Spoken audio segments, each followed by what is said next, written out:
Bismillahirrahmanirrahim. Assalamualaikum warahmatullahi wabarakatuh. Baiknya ini mungkin awalnya sedang sibuk ya, dan juga Arinda juga. Jadi ini untuk mata kuliah biologi molekuler saya buatkan video pembelajarannya. Dan pertemuan ke-14 ini kita masuk ke materi kodon dan translasi. Kodon itu artinya 3 nukleotida yang bisa menyusun satu macam protein. Nah, dimulai di sini dari sentral dogma biologi. Nah, di sentral dogma biologi ini biasanya dari proses replikasi DNA, perbaikan DNA. Di DNA ini juga ada perbaikan DNA dan juga ada semacam penggabungan DNA, itu DNA rekombinan itu. Setelah itu DNA-nya diperbanyak, akhirnya dipecah menjadi 2, ditranskripsi menjadi RNA. Nah, setelah itu RNA yang matang baru nanti diterjemahkan menjadi serangkaian protein. Kemudian aliran informasi genetik dari gen ke protein ini terdapat perbedaannya antara organisme yang eukariotik itu sifatnya karena dia itu multiseluler, maka prosesnya itu sangat lama, itu dari proses dari nukleus itu untuk terjadinya replikasi DNA, kemudian ditranskripsi menjadi RNA primer yang pertama.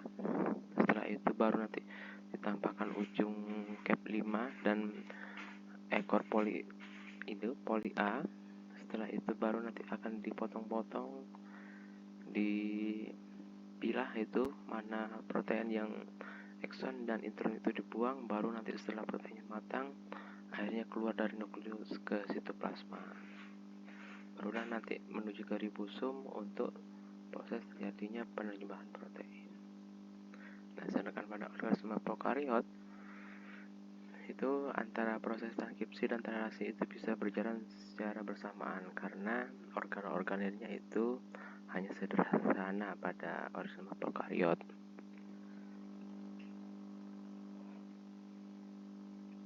Nah, translasi ini pengertiannya adalah proses pembacaan kodon menjadi asam amino yang saling bergabung melalui ikatan peptida. Dan komponen-komponen dalam translasi itu ada messenger RNA, terus dari kode genetik ada ribosom, tRNA pembawa asam amino, dan enzim. Kemudian 3 tahapan penting dalam proses translasi ada inisiasi, elongasi, pemanjangan, dan terminasi. Inisiasi ini adalah aktivasi asam amino untuk digabungkan menjadi rantai polipeptida melalui pengikatan oleh tRNA. Kemudian aktivasi asam amino untuk digabungkan ke rantai polipeptida oleh tRNA dalam sintesis protein. Itu ada asam amino ditambah adenosin menjadi amino asid tRNA sintetase, akhirnya menjadi adenosin.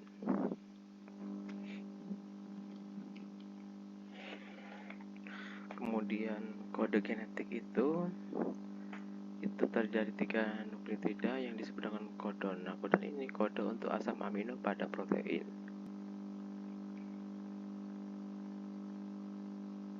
Nah, di tabel kode genetik itu biasanya pembacaannya dari kiri, atas, kemudian kanan, dan tidak semua kodon itu digunakan pada frekuensi yang sama. Artinya itu pada setiap makhluk hidup itu secara keseluruhan itu seharusnya ini kode-kode seperti ini itu pasti ada nama protein yang berbeda, tapi itu hanya pada spesies tertentu saja, dan secara universal biasanya itu hampir sama seperti ini. Misalnya kodon awal itu diawali dengan AUG metionin, kemudian kodon stop itu ada 3, itu ada UAA, UAG, dan UGA.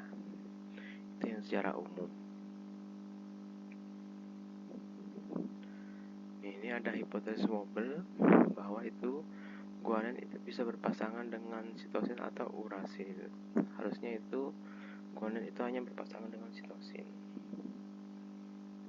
Kemudian sitosin itu berpasangan dengan guanin, aden berpasangan dengan urasil, urasil itu berpasangan dengan aden atau guanin. Kemudian I itu berpasangan dengan adenin, urasil atau sitosin.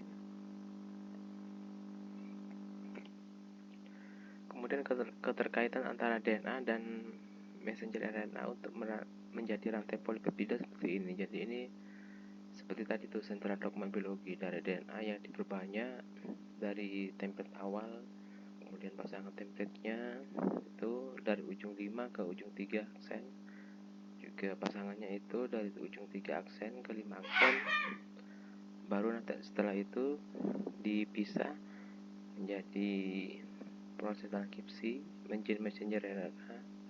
Setelah itu nanti baru masuk ke proses penerjemahan protein di ribosom. Nah, ini proses penerjemahan protein pada ribosom, subunit besar dan subunit kecil pada ribosom.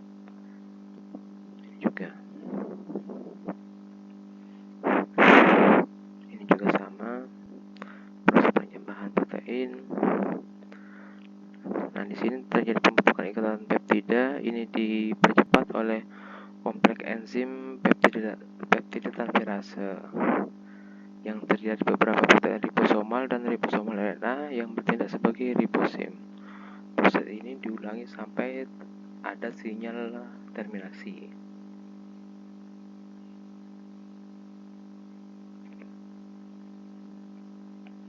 Kemudian terminasi itu terjadi ketika salah satunya sudah bertemu dengan stop codon.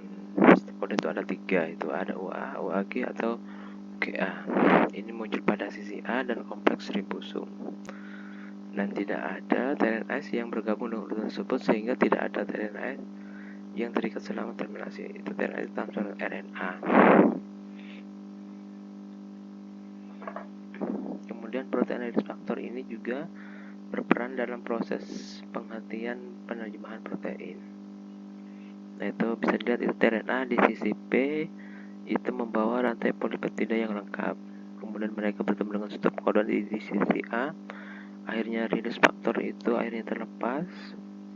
Kemudian RF1, rilis faktor 1 atau 2 itu terikat di dekat sisi A. Kemudian rilis faktor 3 itu GTP itu terikat ke tempat yang lain. Nah, itu proses pemisahan pada rantai polipeptida. Nah, ini pada faktor prokaryotik ini faktor yang berperan untuk proses ini, mungkin untuk proses pelepasan pada terminasi dari translasi. Itu ada. Kemudian juga ada yang faktor eukaryotik, nama proteinnya dan fungsinya. Kemudian pasca translasi, artinya ini penerjemahan akhir itu ada 3 proses. Ada proses pelipatan protein, ada modifikasi asam amino untuk sebagian protein, kemudian pemutusan sekuens tertentu oleh enzim proteolitik.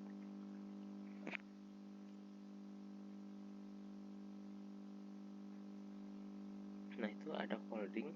Sebelum polipeptida yang baru ini diterjemahkan menjadi protein yang aktif, itu harus dilipat dulu dengan menjadi struktur 3 dimensinya sehingga terbangun, dan mungkin itu harus bergabung dengan subunit lainnya. Jadi itu protein sebelum dia itu keluarkan dari nukleus ke sitoplasma, dia itu dikemas dulu bentuknya biar menjadi protein yang fungsional.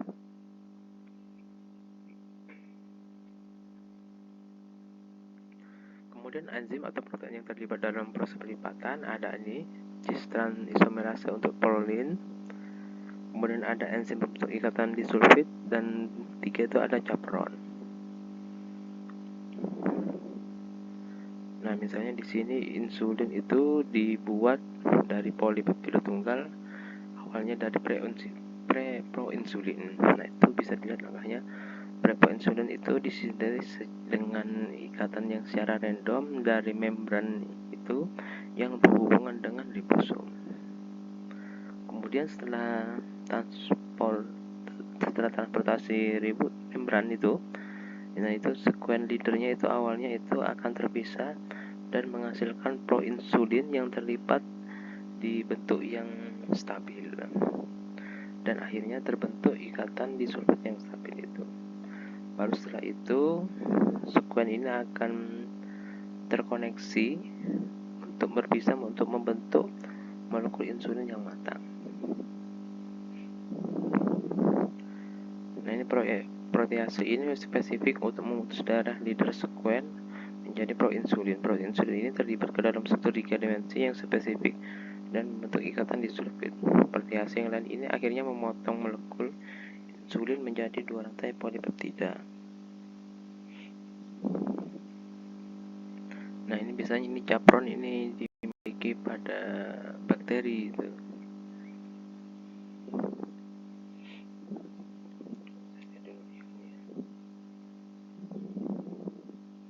Nah, fungsinya ini untuk fungsi capron ini untuk mempertahankan protein baru yang sudah dibuat dari ketidaktepatan pelipatan proteinnya. Setelah dibuat, protein ini memerlukan untuk dilipat sesuai dengan fungsinya untuk kebutuhan fungsinya. Pola pelipatan tersebut itu berdasarkan urutan asam amino dari protein.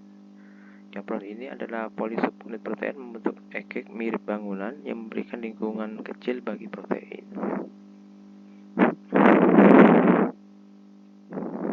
Nah, ini semacam ini pelipatan protein ini.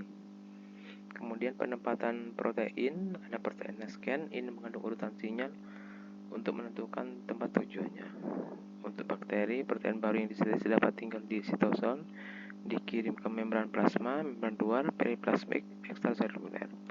Untuk eukariot, dapat menempatkan protein dalam lingkungan internal, ke lisosom, mitokondria, dan lainnya. Kemudian ada polipeptida scan, retikulum endoplasma, dan di gluliasa itu ditambahkan gugus karbohidrat ke kompleks Golgi dan dimodifikasi, dipilah untuk didistribusikan ke lisosom, vesikel sekretory, dan membran plasma.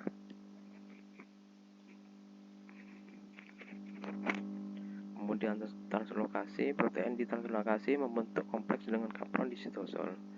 Kompleks ini melindungi protein agar tidak mengalami pelipatan, dan kompleks ini mempertahankan protein dari pelipatan yang prematur agar terlindungi dari gelembung sekretory ATPase yang membantu selama perjalanan translokasi. Setelah protein ditranslokasi atau dipindahkan, leader peptida ini diputus oleh protease yang terikat pada membran, dan protein ini bisa dilipat ke dalam bentuk struktur 3 dimensi yang sudah aktif.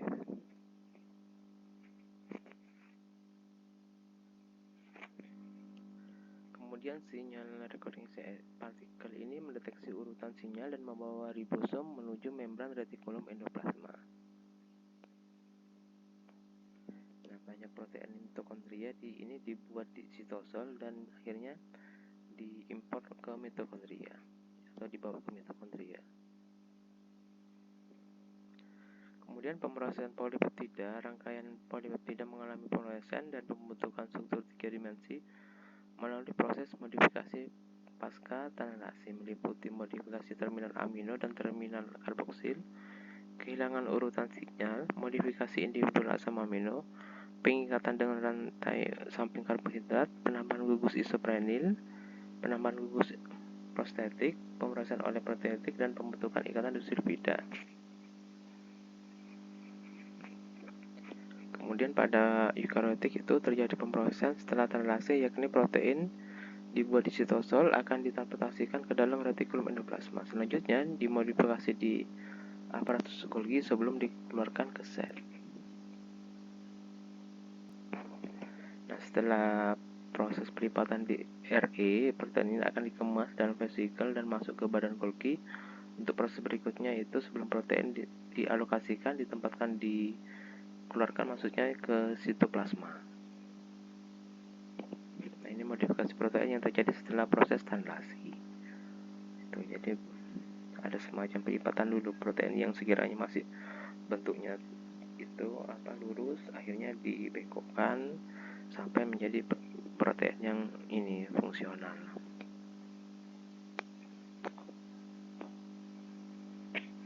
Kemudian pelipatan dan pengolahan protein itu terjadi di sitosol sel, organel sel, disekresi keluar sel, dan diselipkan pada membran sel sebagai protein transport ataupun enzim membran. Kemudian produksi protein oleh sel eukariotik itu terjadi variasi atau regulasi di banyak level, baik itu dari proses itu transkripsi, kemudian prosesnya itu dari ini pematangan pematangan transkripsi dari elongasi, terminasi, penambahan capping, dan polydenylation sampai RNA splicing menjadi RNA yang matang, kemudian dikeluarkan dari itu nukleus ke sitoplasma. Kemudian juga ada degradasi messenger RNA yang tidak diperlukan. Kemudian ada inisiasi sintesis protein pada ribosom. Setelah itu, setelah lengkap dari penerjemahan protein, baru nanti proteinnya itu akan dikemas, ataupun ada protein yang tidak diperlukan akan dihancurkan.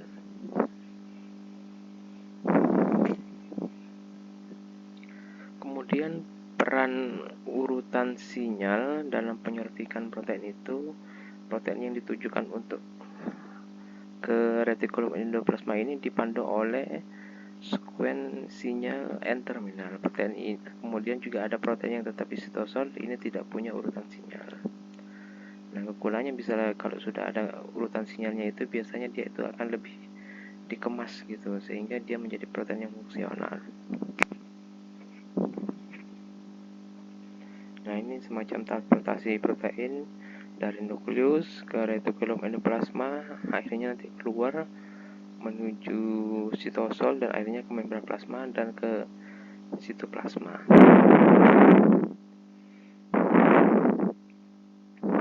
Kemudian juga ada protein lain yang sekiranya itu masuk dari luar ke dalam gitu.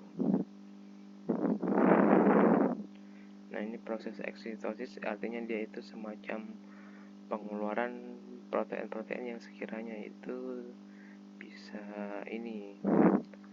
tidak diperlukan. Kalau endositosis itu kan semacam pemasukan protein yang sekiranya diperlukan. Kalau eksitosis itu biasanya untuk pengeluaran protein yang sudah tidak diperlukan gitu. Ataupun mungkin juga pengeluaran protein yang sekiranya itu sudah dikemas dari aparatus Golgi, kemudian ke membran plasma dan ke sitoplasma untuk disalurkan ke sel lainnya. Kemudian daur ulang protein ini, protein yang ditargetkan untuk didegradasi. Protein itu memiliki waktu paruh yang berbeda. Umumnya enzim yang penting dalam pengatur metabolisme memiliki waktu paruh yang pendek, juga penting untuk membuang protein atau enzim yang anormal. Enzim proteolitik ini ditemukan di seluruh bagian sel.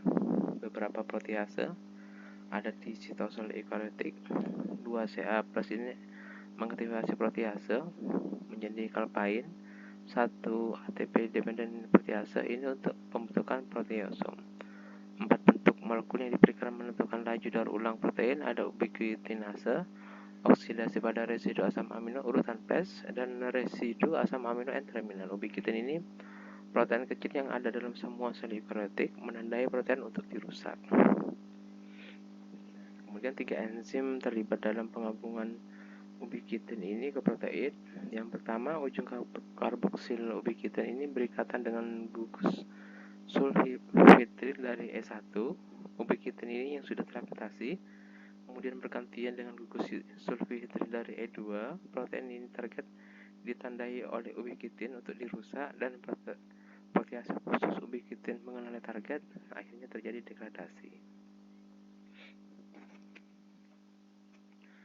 Kemudian yang kedua, oksidasi residu asam amino. Kondisi yang memunculkan radikal oksigen menyebabkan banyak protein ini menuju ke fungsi campuran sebagai pengoksidasi untuk residu tertentu.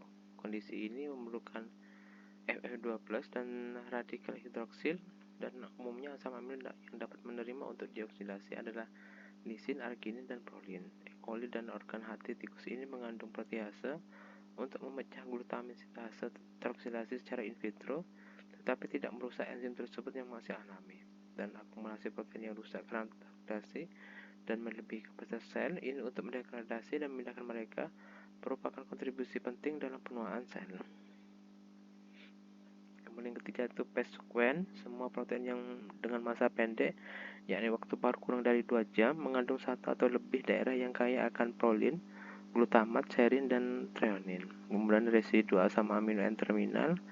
Ini protein dengan residu N-terminal berupa phenylalanine, leucin, trisin, triptofan, lisin, atau arginin itu memiliki waktu metabolik yang singkat.